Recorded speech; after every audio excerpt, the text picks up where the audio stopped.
Joseph Vijay அப்படின்னு சொன்னா எவனுக்கோ வலிக்குதான். ஏன் வலிக்குது? ஜோசப் விஜய்ன்றது தானே முதல்வர் விஜய் அவர்களோட உண்மையான பேரு.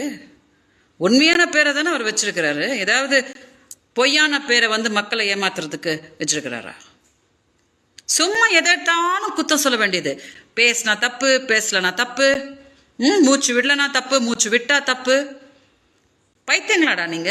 யார் யாரெல்லாம் இந்த மாதிரிலாம் சும்மா வளரிட்டு இருக்கீங்களோ உங்கள்ட்ட எல்லாம் கேட்குறேன். நல்லா நேர்மையாக தான் அரசியல் பண்ணிட்டு இருக்கிறார் விஜய் அவர்கள். நல்லா நேர்மையாக தான் அரசியல் பண்ணிட்டு இருக்கிறார். பட்டு வேஷ்டி பட்டு சட்டை போட்டதுக்கு கிண்டல் பண்றீங்க. ஏன்டா கிண்டல் பண்றீங்க? இல்ல எனக்கு என்னன்னே புரியல. பட்டு வேஷ்டி பட்டு சட்டை நம்ம தமிழர்களோட பாரம்பரிய உடை தானே, அதை தானே அவர் போட்டிருக்காரு. ஒரு விஷயம் நான் இந்த வீடியோல சொல்லிடுறேன், ஓகேயா? முதல்வர் விஜய் அவர்களை யார் ஒருத்தர் கேலி பண்ணாலும் கிண்டல் பண்ணாலும் மக்கள் அவங்கள என்ன கேட்டகரியில் வச்சிருக்காங்க தெரியுமா? சூரியனை பார்த்து அது ஏதோ ஒன்று குலைக்குமே, அந்த குலைக்கிற கேட்டகரியில தான் அவங்க வச்சிருக்காங்க. நீங்க அந்த குலைக்கிற கேட்டகரியிலே இருக்க போறீங்களா, இல்ல கொஞ்சம் மான மரியாதை சுடுசொர்ணோட மனிதர்களோட கேட்டகரிக்கு வர போறீங்களான்றது உங்க கையில தான் இருக்கு. நீங்க இப்படி பேச பேச அவரை நக்கல் அடிக்க இந்த மாதிரி கவுண்டர் கொடுத்துட்டு போறது பிரச்சனையே கிடையாது. ஆனா இந்த அவமானம் உங்களுக்கு தேவையா, இந்த துப்பு உங்களுக்கு தேவையா அப்படின்றது சிந்திச்சுட்டு நீங்க கொஞ்சம் பேசுனீங்கன்னா நல்லா இருக்கும். அப்புறம் இன்னொருத்தன் ஒரு விமர்சனம் பண்றான் முதல்வர் விஜய் அவர்களை. அதாவது விஜய் அவர்கள் சட்டமன்றத்தில் இப்படி அமைதியா இப்படியே உட்காந்துருக்காங்களாம். அவனால 5 நிமிஷம் கூட அப்படி உட்கார முடியாதான். இல்ல அந்த விமர்சனம் பண்றவனுக்கு சொல்றேன், ஒன்னால 5 நிமிஷம் உட்கார முடியாதுன்னா அது ஓம் பிரச்சனைப்பா. அதுக்கு முதல்வர் விஜய் அவர்கள் என்ன பண்ணுவாங்க? சட்டமன்றத்தில் பரதநாட்டியம், குச்சிப்புடி, கரகாட்டம், ஒயிலாட்டம் அப்படின்னு ஏதாவது ஆடலாம் அப்படின்னு நீங்கள் நினச்சிட்டு இருந்தீங்கன்னா நான் இந்த வீடியோவில் கிளாரிஃபை பண்ணுறேன். அப்படிலாம் எதுவும் பண்ண முடியாது. எல்லாரும் அமைதியாக தான் இருக்கணும். அப்படிதான் முதல்வர் விஜய் அவர்களும் அமைதியாக இருக்காங்க.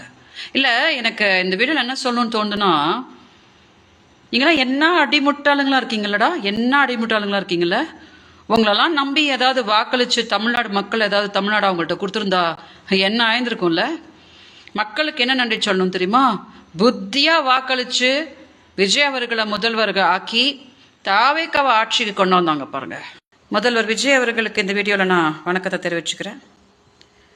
முதல்வர் விஜய் அவர்களோட சேர்த்து வச்சு எந்த பெண்ணையாவது தப்பா பேசுனா சட்ட ரீதியா என்ன நடவடிக்கை எடுக்கணுமோ எடுத்து, அதுக்கும் அடங்கலை அப்படின்னா ஒரு 4 மாசம் தூக்கி உள்ள சிறையில் வச்சிங்கன்னா, கொஞ்சம் களி தின்னாங்க அப்படின்னா இன்னொரு வாட்டி அந்த பெண்ணை பற்றி தப்பாக பேசக்கூடாது அப்படின்னு ஆட்டோமேட்டிக்காக அவங்க சரியாயிட போகிறாங்க இல்லையா?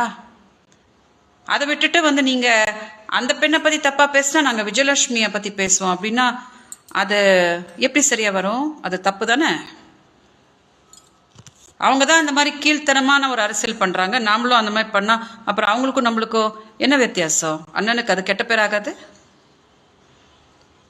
இன்னொரு கேள்வி எல்லாரும் கமெண்ட்ஸ்ல கேட்டிருந்தாங்க, விஜய் அண்ணாவோட ஆட்சி எப்படி இருக்கணும் தெரியுமா? எந்த பெண்ணையாவது பத்தி தப்பா பேசுனா, எந்த பெண்ணையாவது கொச்சப்படுத்தினா பாரபட்ச பார்க்காம தூக்கி உள்ள போடுங்க.